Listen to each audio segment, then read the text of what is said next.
Friends, welcome to my channel, and here I am with my another video, another topic, that is law of return to scale. And this is a part of production function as we discussed in our previous video. So before I start this video, viewers and subscribers, please like, subscribe and share my channel. Share जितना आप कर सकते हो उतना करो, ताकि जिनको अपनी बुक में से कंसेप्ट समझ में नहीं आते उन सब तक ये जो वीडियो है वो पहुंच सके. So we will start our first video, first topic, that is law of return to scale. So we will start our today's topic, that is law of return to scale.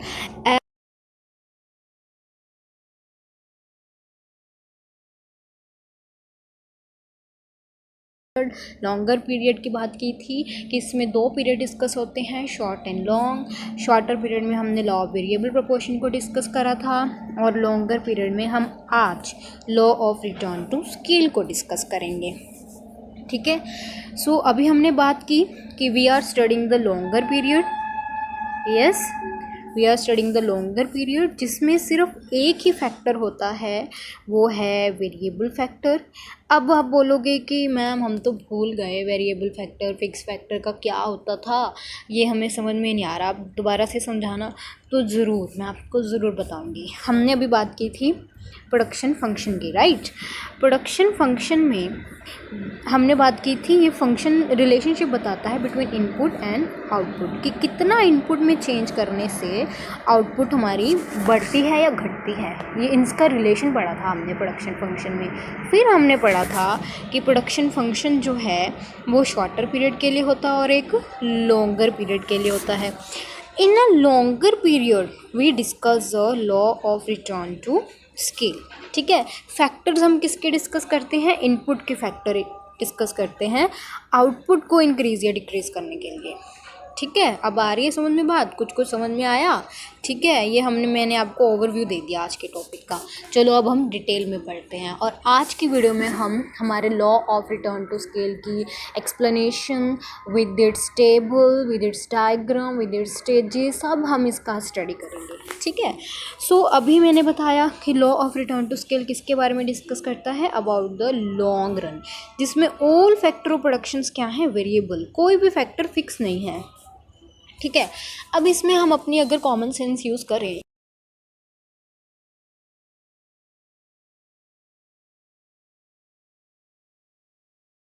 There is nothing is fixed, everything is variable. सब कुछ variable होता है, तो फिर हमारे input के factor भी तो वेरिएबल ही होंगे, है ना. इन लॉन्गर पीरियड हम अपनी लैंड को भी बढ़ा सकते हैं, हमारे पास ज़्यादा पैसा आ जाएगा तो हम अपनी लैंड को भी बढ़ा सकते हैं, हम अपने लेबर को भी इंक्रीज़ कर सकते हैं. ठीक है. हम अपनी कैपिटल को भी इंक्रीज़ कर सकते हैं इन लॉन्गर पीरियड. ठीक है. इन लॉन्गर पीरियड हमारे पास बहुत टाइम होता है, जिसके कारण हम लैंड में, लेबर में और कैपिटल में, इन तीनों में ना बराबर का चेंज कर सकते हैं. ठीक है. और हम यही पढ़ रहे हैं आज रिटर्न टू स्केल में. ठीक है. इसमें कहते हैं कि accordingly the scale of production can be change by changing the quantity of all factor of production. मतलब हम अपने आउटपुट को चेंज करेंगे by changing the all factor of input. Input के सभी फैक्टर को इंक्रीज़ करेंगे हम आउटपुट को इंक्रीज़ करने के लिए, या आउटपुट में चेंज देखने के लिए. और जो हम इनपुट में इंक्रीज़ करेंगे ना, वो सेम प्रोपोर्शन में इंक्रीज़ करेंगे, सेम प्रोपोर्शन में. दैट मीन इफ़ अगर लैंड के लिए हम लेबर एंड कैपिटल लेंगे. आज के जो हमारे फैक्टर्स हैं वो लेबर एंड कैपिटल हैं. एंड लेबर अगर हम चेंज कर रहे हैं 1 2 3 से, सो कैपिटल भी उसी प्रोपोर्शन में चेंज होगी. लाइक 2 4 6, ये 1 1 से चेंज हो रहा है, ये 2 2 से चेंज हो रहा है. मीन्स कुछ भी ऊपर नीचे का चेंज नहीं करना हमने. अगर 2 से चेंज हो रहा है तो 2 को करेंगे, 1 से चेंज हो रहा है तो 1 से चेंज करेंगे. ठीक है. आई होप आपको ये बात समझ में आ गई होगी, और ये भी समझ में आ रहा होगा कि हम law of return to scale में क्या स्टडी करने वाले हैं और क्या स्टडी कर रहे हैं.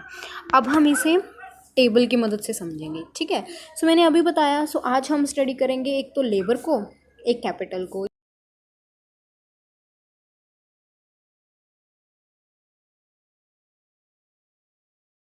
ठीक है. Here is our output total product, ये रही हमारी।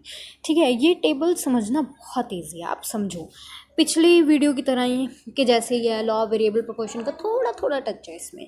देखो सबसे पहले तो लेबर वैसी चेंज हो रही है 1 से, देखो 2 से 3 1 से चेंज हो रही है, मतलब कि सेम प्रोपोर्शन में चेंज हो रही है, राइट। ये भी सेम प्रोपोर्शन में। अभी हम लेबर को देखेंगे, ये हमारी 2 के हिसाब से चेंज हो रही है, 2 के हिसाब से, मीन्स ये भी सेम प्रोपोर्शन में चेंज हो रही है। ठीक है, अब हमारी दोनों इनपुट को हम क्या कर रहे हैं, सॉरी दोनों फैक्टर्स ऑफ इनपुट को क्या कर रहे हैं, इंक्रीज़ कर रहे हैं। ठीक है, सो इसका हमारे टोटल प्रोडक्ट पे क्या फ़र्क पड़ रहा है, वो भी इंक्रीज़ हो रही है। लाइक देखो अभी कैसे इंक्रीज़ हो रही है, जैसे कि हमारी 1 लेबर थी और हमने 2 यूनिट्स ऑफ कैपिटल लगाई, तो हमारी प्रोडक्शन कितनी हुई 10।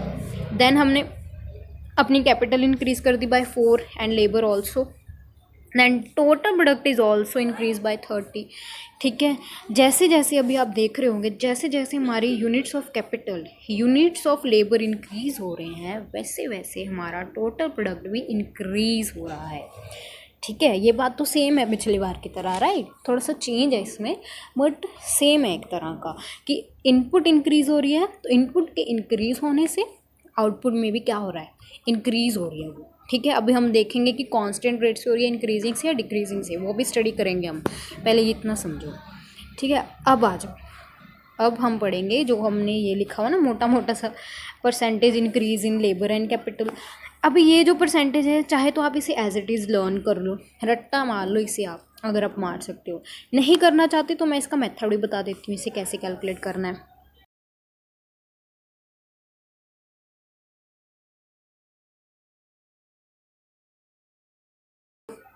2 और 4 में चेंज कितना है, 4 - 2 इज़ 2 चेंज है। ठीक है, सो इसका 4 का बेस क्या है, हमारे जो ये 4 का बेस क्या है, 2, पिछला वाला लेते हैं 2। ठीक है, मल्टीप्लाई बाय 100, क्योंकि परसेंटेज निकाल रहे हैं, 2 1 से कटा, 1 × 100 100% आ गया हमारी पहली percentage in labour and capital में। समझ में आई बात। ठीक है, ऐसे ही सेकंड। अभी आप कहोगे ये पहले वाला क्यों छोड़ा हुआ है, ये पहले वाला इसलिए छोड़ा हुआ है क्योंकि जो हमारा ये पहले वाले का कोई बेस नहीं है, हमारा जो ये 2 है ना, इसके 2 के ऊपर कुछ है नहीं है, इसके नीचे कोई बेस नहीं है। नहीं अदरवाइज़ देखो 6 में, 6 और 4 में कितना चेंज है, 6 - 4 चेंज कितना है, 2 का। ठीक है, 6 का बेस कितना है, प्रीवियस ईयर कितना है, 4 into previous year, sorry previous term कितनी थी, इंटू 100। ठीक है, 3 × 2 50। ठीक है, मैंने कुछ गलत लिया क्या, ओहो मैंने कुछ गलत ले लिया यहाँ पे, सो सॉरी। हमारा डिफरेंस था 2 का। ठीक है, एंड इन दोनों में से इसका बेस कितना था, 4 multiply by 100। So 2 1s are 2 2s are 4 and 2 से ये कटा 50, सो ये आ गया हमारा 50%। सो अब समझ में आई बात कि ये परसेंटेज निकाली कैसे हुई है। वैसे तो आप रट्टा मार लो, इतनी कैलकुलेशन क्या करने बैठोगे आप उस टाइम पे जब कर रहे होगे क्वेश्चन, क्योंकि ये जो क्वेश्चन है ना, ये लॉन्ग क्वेश्चन एक्सपेक्टेड होता है। ठीक है, एंड कॉलेज लेवल पर भी लॉन्ग क्वेश्चन एक्सपेक्टेड होता है इस पर, और स्कूल लेवल पे भी लॉन्ग क्वेश्चन एक्सपेक्टेड होता है। ठीक है, बात समझ रहे हो आप मेरी, आई होप आपको समझ में आ रहा है। देखो अभी हमने हमारी इनपुट की दोनों जो वेरिएबल हैं, ये भी और ये भी इंक्रीज़ करे हैं, जिससे हमारी टोटल प्रोडक्ट भी इंक्रीज।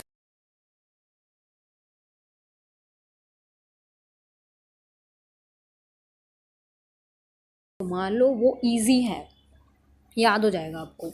वैसे ही increase in the percentage increase in total product है। ठीक है,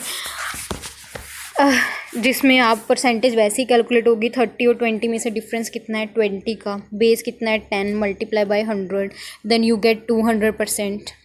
ठीक है, सो कैलकुलेशन का मेथड वही है आपका। ठीक है, रट्टा मारना है वो ज़्यादा इजी है, मैं सही में बता रही हूँ। ठीक है, क्योंकि कैलकुलेशन कहाँ से आप करने बैठोगे एग्ज़ाम के टाइम में, लिमिटेड टाइम होता है हमारे पास पहले ही।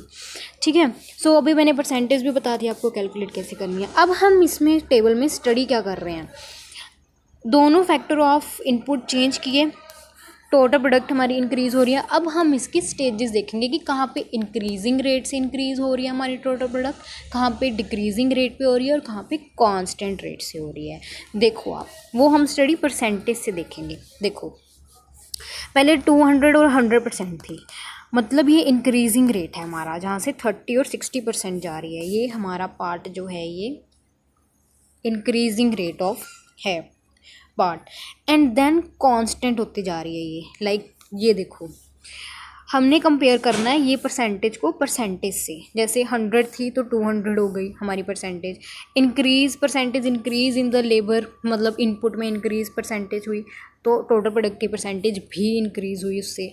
अब जो 33% से हमने जब इंक्रीज़ किया अपनी इनपुट को तो हमारी आउटपुट भी 33% से हुई। जब 25% से किया हमारी आउटपुट भी 25% से हुई। तो सेम सेम है ना, दैट मीन ये कांस्टेंट हमारी स्टेज है, कांस्टेंट रिटर्न टू स्केल है।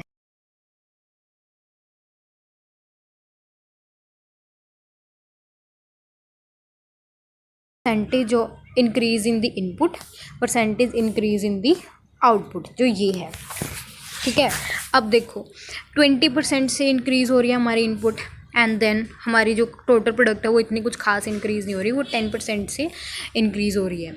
मतलब हमने हमारी इनपुट तो 20% से की, पर हमारी आउटपुट 10% से इंक्रीज़ हुई है। फिर हमने 16% से इंक्रीज़ किया हमारे इनपुट को, देन आउटपुट हमारी 9% से हुई, देन 14, देन ये 4% से हुई।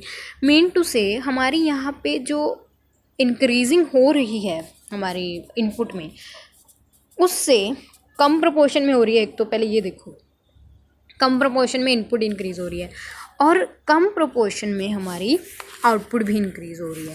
दैट मीन ये डिक्रीजिंग स्टेज है। ठीक है, आई थिंक आपको कन्फ्यूज़न हो रही होगी इसमें। हम अभी टेबल में हमने सिर्फ कंपेयर किसको करना है, परसेंटेज को परसेंटेज से। किसकी परसेंटेज को, इनपुट की परसेंटेज को आउटपुट की परसेंटेज से कंपेयर करना है। अभी ये स्टेज ना हम 1 by 1 करेंगे, then it will be more clear to you. ठीक है, नाउ सो अभी हमने डिस्कस करा there are 3 stages, increasing, constant and diminishing. देखो अगर आप यहाँ पर भी अपनी कॉमन सेंस यूज़ करो तो इंक्रीजिंग रिटर्न टू स्केल में हमारी इनपुट के इंक्रीज़ होने से हमारी आउटपुट भी इंक्रीज़ ही होगी। कांस्टेंट रिटर्न टू स्केल में जब हम अपनी इंक्रीज़ कर रहे होंगे इनपुट, आउटपुट में इतना चेंज नहीं आएगा, आउटपुट में सेम चेंज आएगा। जितना हम इनपुट में चेंज करेंगे उतना ही आउटपुट में। लेट अस सपोज कि इनपुट हमने 10% से इंक्रीज़ किया तो आउटपुट भी हमारा 10% से ही इंक्रीज़ हो रहा है। मीन टू से ये कांस्टेंट हुआ, सेम सेम। डिमिनिशिंग मीन्स हम 10% से अपने इनपुट को इंक्रीज़ कर रहे हैं, बट हमारी जो आउटपुट है ना वो 20% से इंक्रीज़ हो रही है। ओह सॉरी, ज़्यादा बता दिया।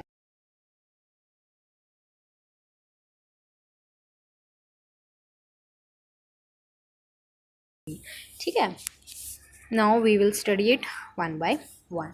सो सबसे पहली है इंक्रीजिंग रिटर्न टू स्केल, अभी बताया, जिसमें where if all factors are increase in a given proportion, output is increase in a greater proportion. Let us suppose कि इनपुट हम 10% से इंक्रीज़ कर रहे हैं हमारी, एंड आउटपुट हमारी इंक्रीज़ हो रही है 20% से, तो ग्रेटर हुई ना, 10% ग्रेटर हुई। ठीक है, दिस इज़ हमारी increasing return to scale. Mean two से हम इनपुट इंक्रीज़ कर रहे हैं 10% से, आउटपुट इंक्रीज़ हो रही है 20% से, ग्रेटर अमाउंट से, उससे डबल इंक्रीज़ हो रही है। ठीक है, अब इसकी डायग्राम देखेंगे हम। डायग्राम में भी यही बताया हुआ है, जिसमें ओ एक्स एक्सिस पे आउटपुट की इंक्रीजिंग परसेंटेज लिखी है और ओ वाई एक्सिस पे, सॉरी ओ एक्स एक्सिस पे फैक्टर्स इनपुट की परसेंटेज लिखी हुई है। जैसे देखो, इंक्रीज सिर्फ 10 से 15 में हो रहा है, ये रहा चेंज, 10 से 15 में हम चेंज कर रहे हैं 5 की रेट से, बट हमारा जो आउटपुट है ना वो 10 की रेट से इंक्रीज़ हो रहा है। देख रहे हो आप, इंक्रीजिंग मतलब हमारा आउटपुट ज़्यादा प्रोड्यूस कर रहे हैं हम एज़ कम्पेयर टू इनपुट जितना लगाया है। ठीक है, अब अगला constant return to scale. Constant return to scale अभी बताया, where if all factors are increased in a given proportion but the output is increased in the same proportion, same proportion में इंक्रीज़ हो रहा है। मीन टू से input अगर हम 10% से इंक्रीज़ कर रहे हैं तो हमारा आउटपुट भी 10% से ही इंक्रीज़ हो रहा है। वैसे ही डायग्राम में दिख रहा है, हमारी 10% से हमारा इनपुट इंक्रीज़ हुआ, ठीक है, एंड 10% से ही हमारा आउटपुट इंक्रीज़ हुआ। ये है कांस्टेंट रेट, सेम सेम जब चेंज आता है। ठीक है, now next diminishing return to scale. Diminishing return to scale में है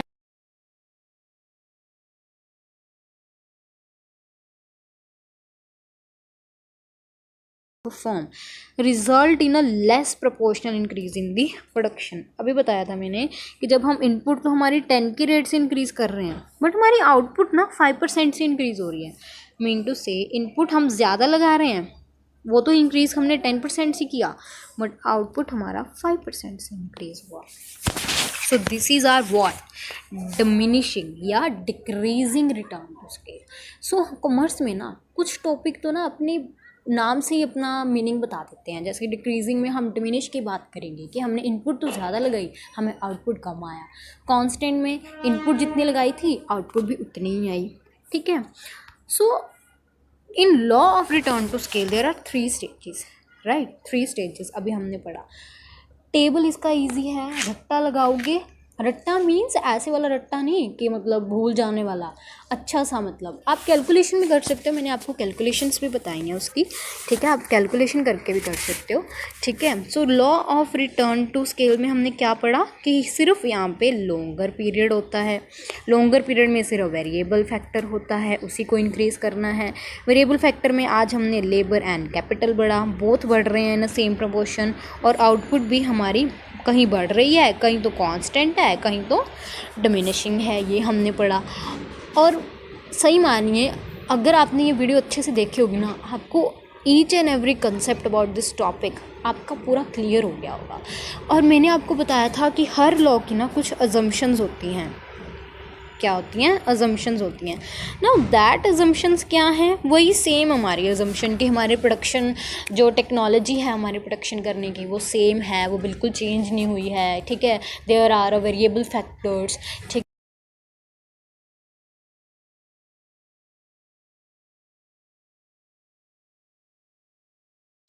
आपको ये मेरी वीडियो अच्छी लगी हो एंड प्लीज़ अगर आपने लाइक अभी तक नहीं किया है मेरे चैनल को सब्सक्राइब नहीं किया है, शेयर नहीं किया है, सो आई वांट कि आप मेरे चैनल को शेयर, सब्सक्राइब एंड लाइक ज़रूर करिएगा। And thank you so much for today's timing.